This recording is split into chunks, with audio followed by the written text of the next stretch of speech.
Hello friends, welcome to my YouTube channel. My name is Harjeet Kaur. हम कर रहे थे लूसेंट जी के और उसमें हमारा एंशिएंट हिस्ट्री चल रहा है और आज हम शुरू करेंगे पोस्ट मौर्य और प्री गुप्ता पीरियड।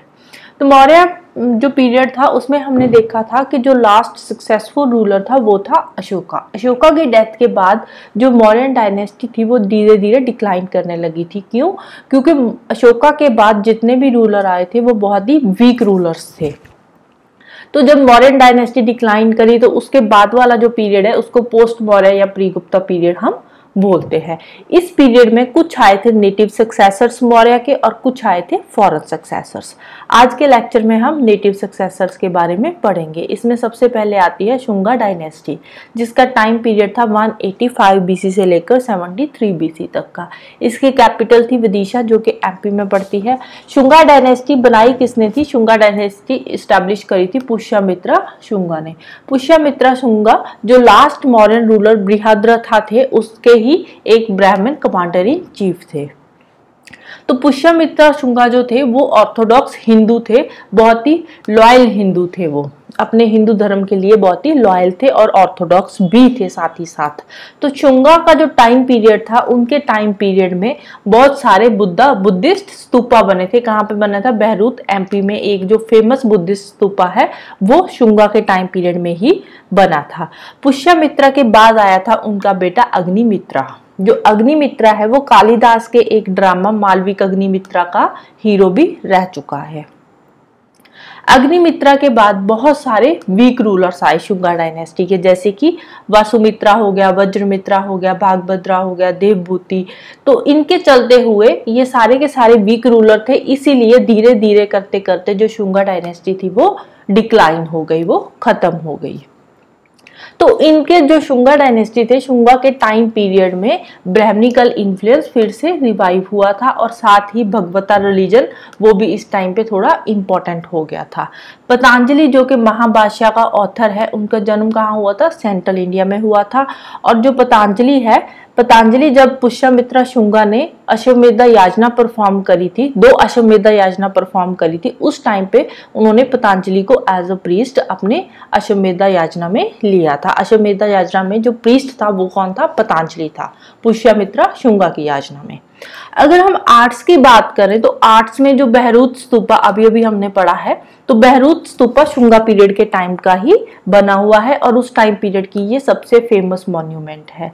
इसके अलावा जो सांची स्तूपा है, स्तूपा होता क्या है?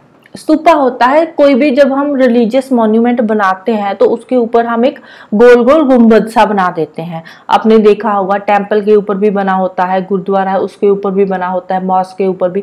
तो कोई भी जो रिलीजियस मॉन्यूमेंट बनाते हैं ना, उसके ऊपर जो गोल गोल गुंबद बनाते हैं उसको बोलते हैं स्तूपा। तो सांची स्तूपा की जो गेटवे रेलिंग थी वो बननी शुरू तो अशोका के टाइम पीरियड में हुई थी, बट उसकी जो कंस्ट्रक्शन थी वो खत्म हुई थी शुंगा पीरियड के टाइम के।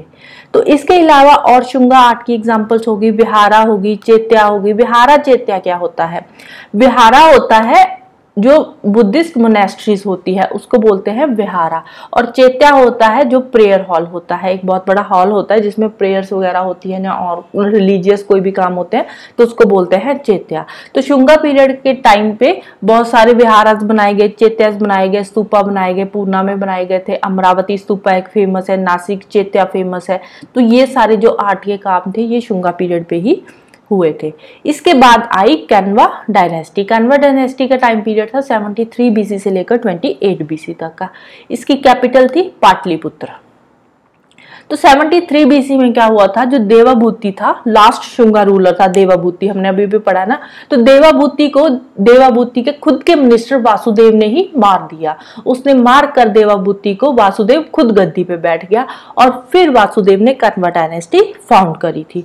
जो कण्वा डायनेस्टी का टाइम पीरियड था वो था 73 से 28 बीसी तक का। तो 28 बीसी में जाते जाते कण्वा डायनेस्टी भी धीरे धीरे डिक्लाइन कर गई और खत्म हो गई।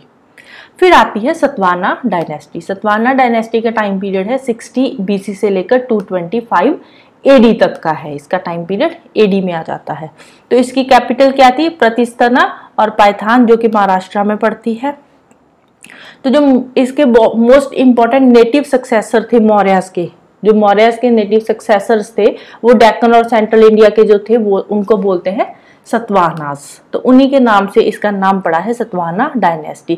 और सतवाहना डायनेस्टी फाउंड किसने करी थी? सिमुक्का ने फाउंड करी थी। सिमुक्का का टाइम पीरियड था 60 बीसी से लेकर 37 बीसी तक का। तो सतवाहना डायनेस्टी फाउंड करी थी सिमुक्का ने।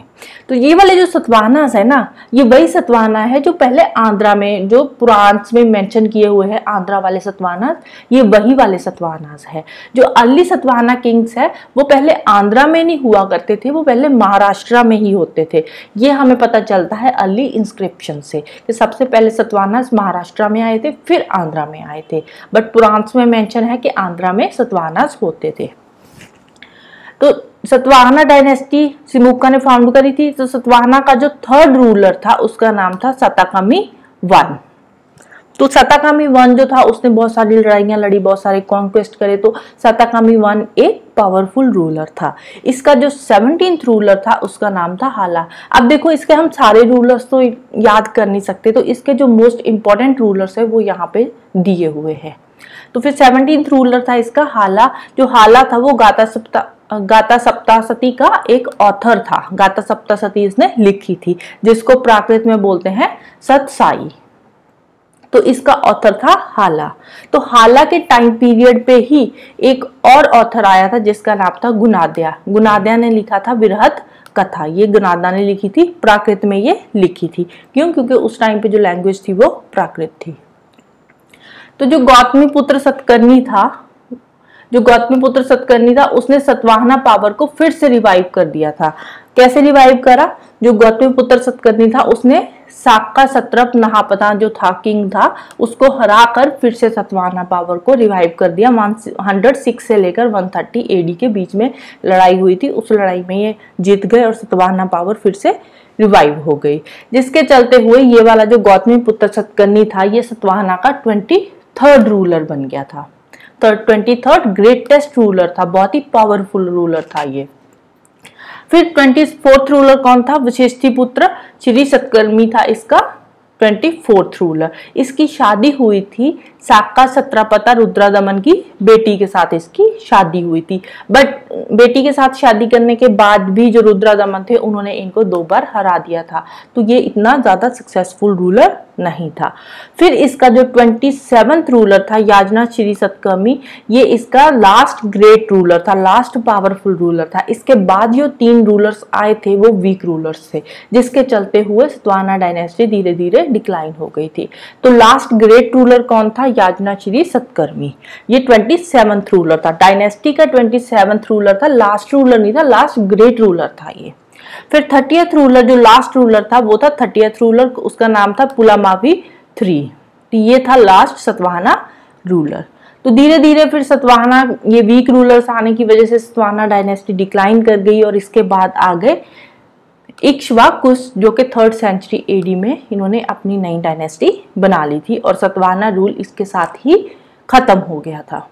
जो सतवाहना थे, सतवाहना के टाइम पे इन्होंने लैंड डोनेटिंग का काम शुरू किया था। लैंड डोनेटिंग की जो प्रैक्टिस थी वो शुरू करी थी। अब लैंड डोनेटिंग में ये क्या करते थे? ब्राह्मण्स और बुद्धिस्ट मॉन्क्स को लैंड तो देते ही थे, बट साथ में उनको कुछ फिजिकल एंड एडमिनिस्ट्रेटिव अम्यूनिटीज भी दे देते थे, जिसके चलते हुए धीरे धीरे इनकी जो अथॉरिटी थी वो वीक हो गई। अब किसी को अगर आप बहुत ज्यादा छोड़ दोगे तो आपकी अथॉरिटी तो वीक होगी ही ना। तो ऐसे इनके साथ हुआ था। इन्होंने उनको अम्यूनिटीज तो दे दी, बट इनकी अपनी अथॉरिटी धीरे धीरे वीक हो गई। अब ये हमें पता चलता है अर्लीस्ट इंस्क्रिप्शन से, जो कि 1st सेंचुरी बीसी के आसपास की इंस्क्रिप्शंस है।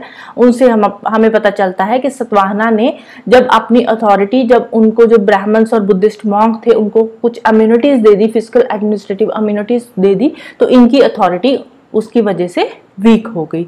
सतवाहना के अंडर बहुत सारे चैत्यास बनाए गए, विहारास बनाए गए और महाराष्ट्र में चैत्यास और विहारास कहाँ बने थे? चैत्यास और विहारास महाराष्ट्र में जो रॉक्स है उनको कट करके बनाए गए थे। इसकी कुछ फेमस एग्जांपल्स है, जैसे नासिक में देखने को मिलेगी कन्हेरी कारी, वहां पे बहुत सारे चैत्यास विहारास रॉक को कट करके बनाए गए हैं।